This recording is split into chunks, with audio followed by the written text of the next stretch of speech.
Hi students, good morning. Welcome back to our physics classes.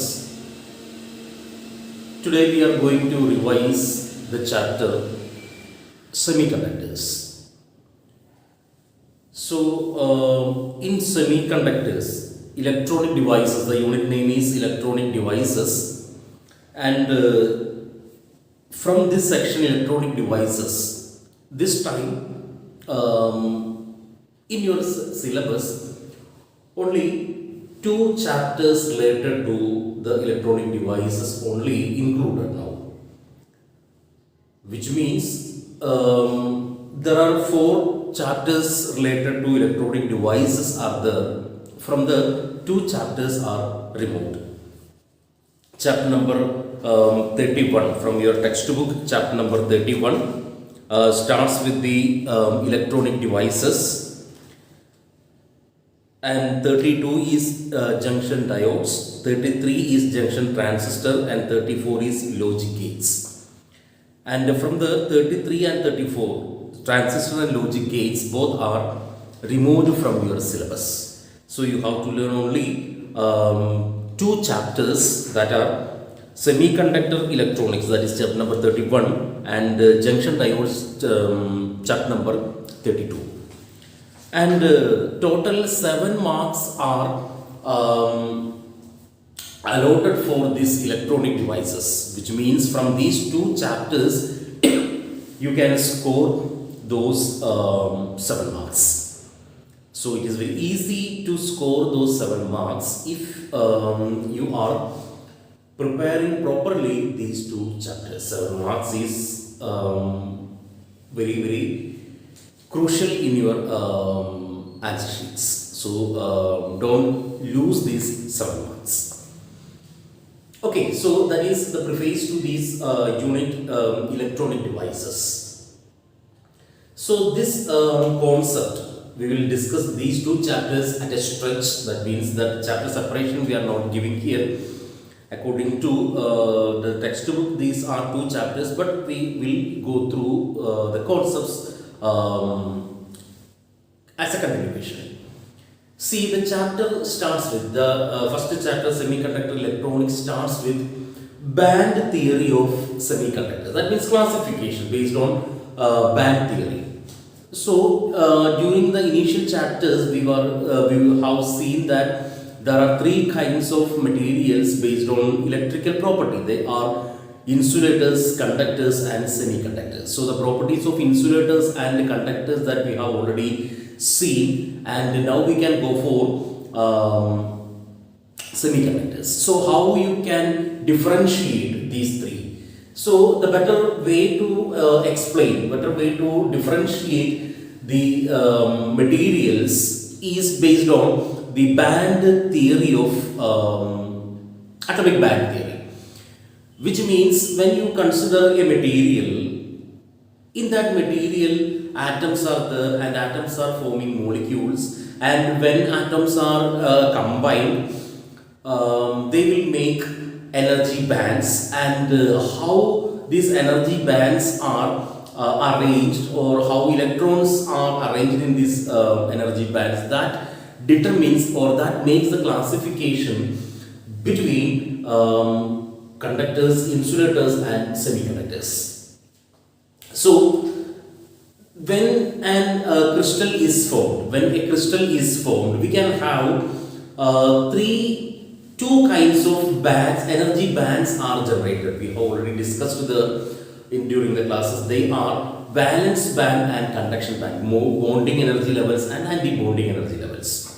So a band of energy levels are formed which are having comparatively low energy, and electrons which are bounded electrons, that means bounded in any kind of bond, can exist in that kind of low energy state, because when a free electron is there, its energy will be high, and when it is involved in any kind of bonding, the energy level will be less. So they can accommodate easily, and they can accommodate freely, or they can accommodate comfortably in that energy levels which are having comparatively low energy.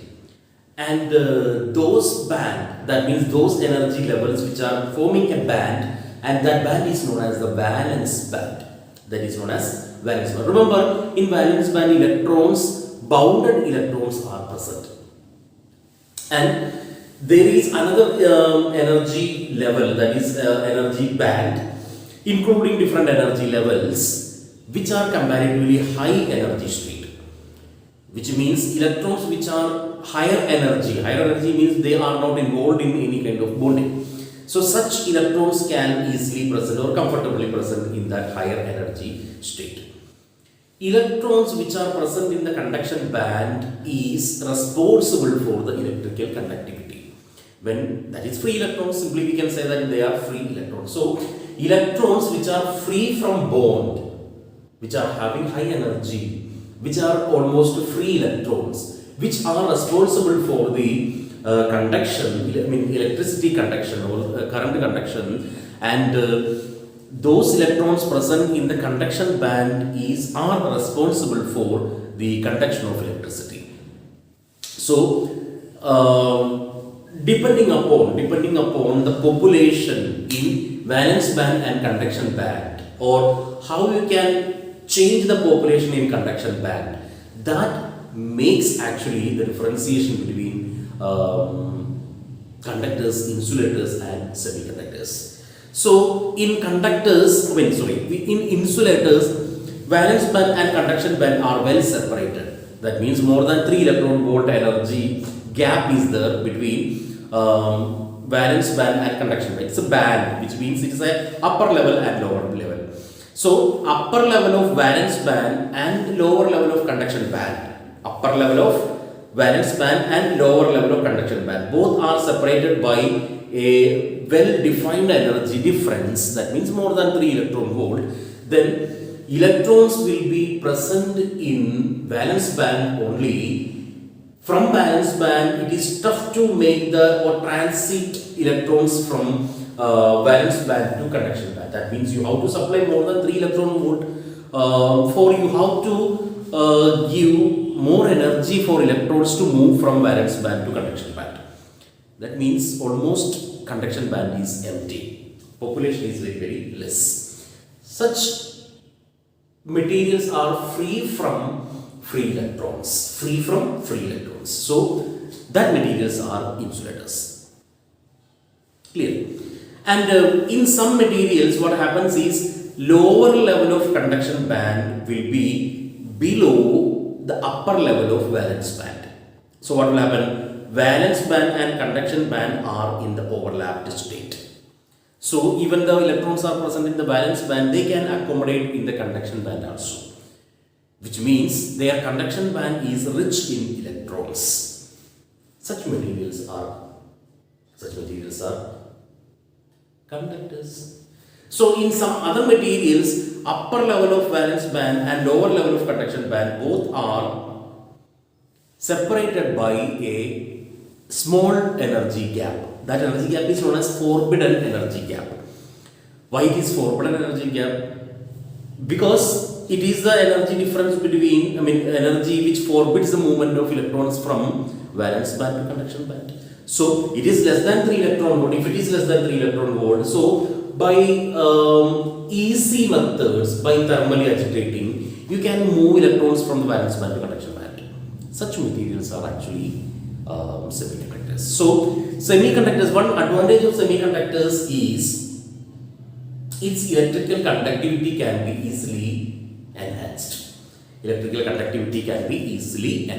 is the advantage of a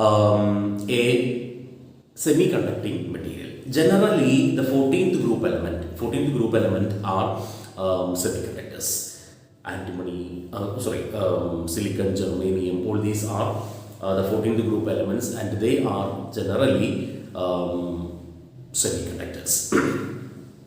Okay, then when you consider a semiconducting crystal, it's a 14th group element. So when you consider an atom, it is surrounded by 4 other atoms to make a covalent bond. So all the atoms are completed their octet. So they are not having electrons in the there is no chance electrons present in the conduction. But some, I already told you, the forbidden energy gap is very less. So some electrons can move from the bond, or they can move, free from the bond, and they can move from valence band to conduction band. So there are some vacancies when electron is moving from valence band to conduction band, creating a vacancy of electron at one of the bond site. Is it? One electron is moving from a valence band to conduction band means there is a vacancy of electron is generated any of the bond site, because electrons which are present in the valence band are already bounded somewhere. So what happens? A vacancy of electron is generated. Vacancy of electron is known as hole. Vacancy of electron is known as hole. So holes are generated in valence band when electrons are moving from valence band to conduction band. Hole is vacancy of electron. That means hole contains positive charge equal to a charge of electron. So what happens when electrons are moving from valence band to conduction band? Conduction band will rich in free electrons, negatively charged electrons, and valence band will rich in positively charged holes. Both can move, which means in semiconductors, current conduction can be possible by positively charged holes in valence band and negatively charged electrons in conduction band. That is very important factor. Factor number 2 regarding semiconductors. First one is we can easily enhance the conductivity, and the second one, two charge carriers are possible there. Positively charged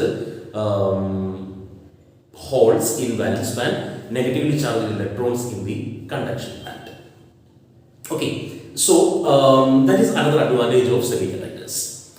Now, when you are having a natural semiconductor, it is known as intrinsic semiconductor. The case we have already seen, free electrons are present, some free electrons are present in the conduction band, holes are present in the valence band, but number of free electrons in the conduction band is equal to number of holes in the valence band. So equal amount of current is flowing through conduction band and the valence band, but they are moving in the opposite direction, so the net current is 0 there. Okay. So if you need a current through a semiconducting crystal, you have to make an imbalance between number of holes in valence band and number of free electrons in conduction band. Then only we can make use of any of the current larger than or greater than the current in the opposite side. Opposite side means valence band, conduction band. So that process of enhancing the conductivity of semiconductor, the process in which we are enhancing the conductivity of semiconductor by making an imbalance between the number of holes and number of free electrons. That process is called doping. You remember that term, doping. So doping is the process by which we can enhance the conductivity of a semiconducting crystal by increasing either the number of electrons in the conduction band or holes in the valence band. So that kind of semiconductors, which means conductivity enhanced semiconductors, that means simply doped semiconductors, are called extrinsic semiconductors. Doped semiconductors are called extrinsic semiconductors. So extrinsic semiconductors are conductivity enhanced semiconductor in which the number of holes in the valence band is not equal to number of electrons in the conduction band. Any one of it is greater than the other. Okay, so that kind of, if we are doping a intrinsic semiconductor and intrinsic semiconductor is doping, then you will get an extrinsic semiconductor. So I hope you are all remembering these terms, intrinsic semiconductor, extrinsic semiconductor, the process of doping. And when you are doping, you have to make an imbalance between the number of holes and number of free electrons. If you are increasing the number of free electrons in the conduction band, then you will get an N-type extrinsic semiconductor. For that, what to do, that will be revised later. But remember, if you are increasing the number of free electrons in the conduction band, then you will get an N-type extrinsic semiconductor. If you are increasing the number of holes in the valence band, then you are getting P-type extrinsic semiconductor. Why we are calling that N-type and P-type? Because number of free electrons in the conduction band you are enhancing or increasing while you are making an N-type semiconductor. So current due to electrons will be more than current due to holes in the valence band. So negative current is more there. That is why it is called N-type semiconductor. But when you consider a P-type semiconductor, what happens there? In P-type semiconductor, number of holes is more than number of electrons. So positive charges are more present there. Positive current is more there. So there is a P-type extrinsic semiconductor generator. For that, what to do? What to do means how you can make a P-type semiconductor and how you can make an N-type semiconductor. The process I already told you, doping. How you can how you can carry out doping to make a P-type and make an N-type. The process we have already seen. Whenever you are having a silicon crystal, one silicon atom is bounded with the 4 other one. Suppose one silicon atom you are removing with the 15th group element, antimony or bismuth. So what will happen? That atom contains 5 electrons in their valence band. 4 will come to bond and 1 extra electron will be there. And that electron contributed by that 15th group element there, and that free electron is not involved in any of the bond, so it has higher energy, so it will be present in the conduction band. So if you are fusing more and more 15th group elements in a 14th group crystal, each atom can contribute 1 free electron in the conduction band. So conduction band will become very rich in free electrons, but number of holes in the valence band is not making any change due to doping. So we will have a extrinsic semiconductor in which number of free electrons in the conduction band is more than number of holes in the valence band. So current due to electrons will be more than current due to holes in the valence band. So it will become an N-type semiconductor, which means whenever a 14th group element is doped with a 15th group element, that crystal will become an N-type semiconductor. And the material, that element which are used to dope, is known as an impurity atom. It is known as impurity atom. And moreover here, that impurity atom can give an extra electron, so we can say that it is a donor atom. It is a donor atom. So you remember, in N-type semiconductor, our impurity is a 15th group element that can contribute free electrons in the conduction band. So that is a donor atom. It is a donor atom. So 15th group elements are called donor impurities. And in an N-type semiconductor, number of free electrons are more than number of holes. So we can say that electrons are charge carriers more in number. So we can say that they are majority charge carriers. Majority means more in number. And holes, which are less in number comparatively, they are called minority charge carriers. They are called minority charge. So holes are minority charge carriers and electrons are majority charge carriers in an N-type semiconductor. Okay, when you are coming to the P-type extrinsic semiconductor, we need to make more number of holes in the valence band than in electrons in the conduction band. So what to do? You have to dope the intrinsic semiconducting crystal with the help of 13th group element, aluminum. 13th group element. How many electrons are there in its valence shell? Only 3. So when a silicon atom is replaced by an aluminum atom, what will happen? Already silicon atom is providing 4 electrons at 4 bond sites. But that silicon atom is replaced by an aluminum. Aluminum can only give 3 electrons to 3 bound sites, and in 1 bond site and vacancy of electron is generated. That is a hole which is carrying positive charge, and many more number of silicon atoms are removed by aluminum atoms. Then what will happen? More and more vacancy of electrons are generated within the valence band, so it will reach in holes, but there is no change in number of free electrons in the conduction band due to doping. So what will happen? It will become rich in number of holes. So it will become a p-type semiconductor. Now it will become p-type semiconductor. As said in the earlier case, here the number of holes are more, so we can say that they are majority charging areas, and number of electrons are less, so they are minority charging areas. And moreover, a vacancy of electron is generated when doping with the 13th group element. It can accept an electron from somewhere. Holes can accept electrons from somewhere.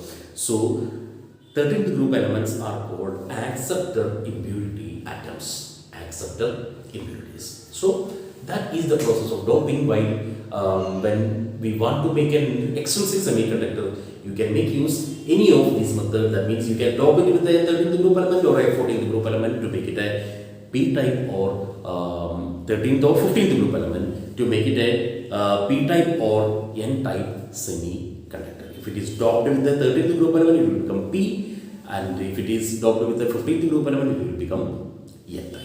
So that is the process of doping, in which we can convert a intrinsic semiconductor into extrinsic semiconductor.